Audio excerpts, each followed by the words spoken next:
Chambre et grâce, peuple de Dieu. Seigneur, je te rends grâce et je te bénis. Merci pour le souffle de vie que tu nous donnes. Merci pour la créature que nous sommes. Que la gloire et l'adoration te reviennent dans le précieux nom de Jésus. Amen. Seigneur, je bénis ton nom, je magnifie ton nom, je glorifie ton nom. Que ton nom soit sanctifié. Père, que ton nom soit sanctifié. Le Seigneur dit aujourd'hui que beaucoup préfèrent des messages qui réchauffent le corps.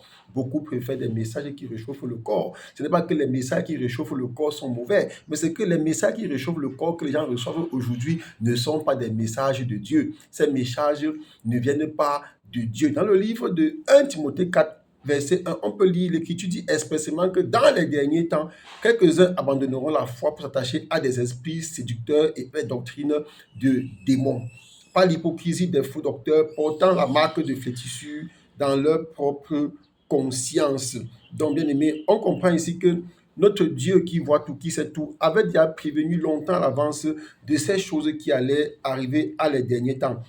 Dans les derniers temps, les temps que nous vivons aujourd'hui. Pendant que les gens sont contents de faire des découvertes scientifiques, d'avancer dans la technologie, d'avancer dans les choses qui permettent un confort humain sans pourtant voir les dégâts que ces choses-là causent. Nous, enfants de Dieu, nous, créatures divines qui sommes là pour gagner des âmes, nous continuons à avancer dans le sens de la vie éternelle. Pourquoi? Parce que nous savons que toutes ces choses-là vont passer. Et on a vu que le Seigneur Jésus-Christ a prévenu de ces choses qui devraient avoir lieu dans la fin des temps. Beaucoup ne veulent plus qu'on parle de la sainte doctrine. Or, l'évangile est une épée à double tranchant. Le jour c'est sucré, on va la prendre parce que Dieu veut que ça soit ainsi. Le jour c'est aussi amer, on la prend parce que c'est encore Dieu. Et je vous avais déjà dit que Dieu, c'est quand c'est amer qu'il opère dans la vie de ses enfants.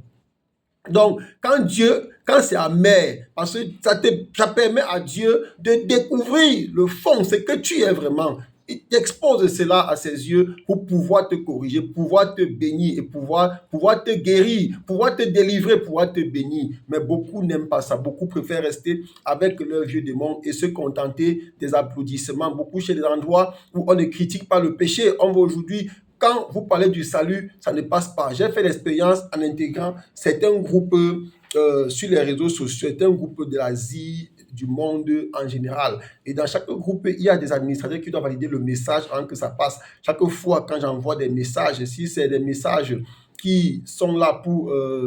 si c'est des messages qui sont là, par exemple, pour dire « Oh, Dieu est grand », non, là, ça passe. Si je dis « Ah, il est merveilleux », là, ça passe. Mais quand je demande déjà aux gens de penser à leur salut, quand je demande déjà aux gens de ne pas s'accrocher aux richesses éphémères, je deviens le problème. Quand il dit, il y a sa bénédiction d'Éternel qui enrichit et il ne la fait suivre d'aucun chagrin, là, je deviens le problème. Quand je dis, il y a le joug du Seigneur Jésus-Christ est léger, je deviens le problème et ces messages ne passent pas. Donc, on peut faire des messages sur les richesses éphémères, on peut faire des messages qu'on disait que non, Dieu va te donner, Dieu va te donner. Mais quand tu dis à Dieu demande de passer à la repentance, Dieu demande de ne pas commettre l'adultère, de ne pas commettre le vol, Dieu demande de ne pas commettre des péchés, là, tu deviens le problème. Ton message n'est pas bon. Les gens peuvent faire un message qui est dilué. Oui, beaucoup veulent recevoir les bénédictions de Dieu sans avoir les principes de Dieu. Donc, quand ils sont riches, ils mangent, ils sont contents, ils croient que Dieu est avec eux. Alors qu'en réalité, Satan les laisse tranquilles parce qu'il sait qu'ils sont pour lui. Je prie pour toi qui m'écoutes aujourd'hui de ne pas être de ceux-là qui préfèrent le message qui est édulcoré, le message qui réchauffe le corps. Ce message n'est pas de Dieu, ce message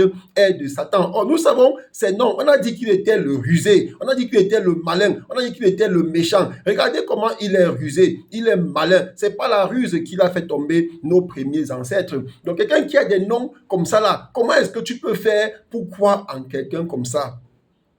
Et beaucoup aujourd'hui cherchent dans des églises où on prêche un message édulcoré. Et c'est pour ça que l'apôtre Paul avait dit expressément à Pierre, à Timothée, ce qui allait se passer.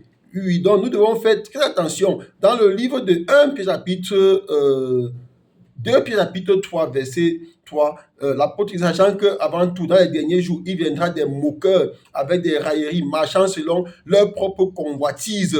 Oui, beaucoup sont là aujourd'hui, comme une autre qui me disait, depuis que votre Jésus a dit qu'il vient, il est où? Parce que beaucoup sont là, ils se moquent de nous les chrétiens. C'est pour ça que moi, là où je vis, je fais mon travail. Le Seigneur a dit, aller par toutes les nations et annoncer la bonne nouvelle de l'évangile. Donc, je suis, en tant qu'un évangéliste, je fais mon travail. Quelles qu'en soient les circonstances, je fais mon travail. Parce que Paul avait dit, fais l'œuvre d'un évangéliste, prêche, annonce l'évangile, gagne des âmes. C'est ce que nous faisons. Nous sommes créés par Dieu et nous devons d'abord obéir à ce Dieu-là. Si un homme nous empêche d'obéir à Dieu, c'est qu'il est du diable. Je prie pour toi qui m'écoute aujourd'hui, que tu ne sois pas de ceux-là qui veut recevoir les bénédictions de Dieu sans avoir les principes de Dieu. Que tu ne sois pas de ceux-là qui peut faire un évangile édulcoré, un message qui réchauffe le corps, même si ça doit te conduire en enfer. Mais sois de ceux-là qui acceptent qu'on prêche la repentance, qu'on prêche le salut en Jésus-Christ, parce qu'il est le seul, il est l'unique sauveur, il est le seul qui est mort sur la croix du calvaire, et il est le seul qui s'est levé et qui a dit dans Jean 14, verset 6, « Je suis le chemin, la vérité et la vie. Nul ne vient au Père que par moi. » Qui d'autre l'a dit? Personne. Pourquoi? Parce qu'ils ne le sont pas. Soyez abondamment bénis. Amen.